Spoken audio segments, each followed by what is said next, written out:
Morning guys, yan, ito tuturo ko po sa inyo kung paano lagyan ng pera ang inyong Sitaw account or mag-deposit, lalong-lalo na po yung sa mga baguhan po natin dyan na mga seller. Yan, ituturo ko po sa inyo kung paano mag-recharge na napakadaling paraan gamit ang GCash.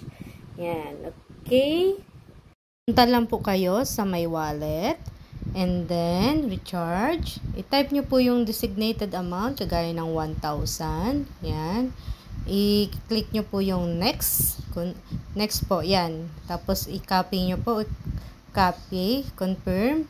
And then, yung bills po, punta kayo sa my bills. I-type nyo po yung peso. Yan. Yan. I-type nyo po yung peso. Yung kaunang peso po ang inyong kukunin.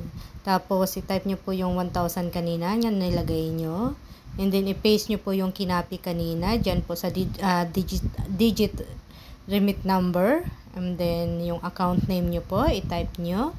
And then, yung gamit nyo pong email address din sa Sitaw account. Okay? After nyan, next lang po. And then, confirm. That's all. Yan. Ito po yung tutorial sa mga gusto po mag-recharge ng wallet sa Sitaw. Yan. Automatic po yan mag-appear sa Sitaw account.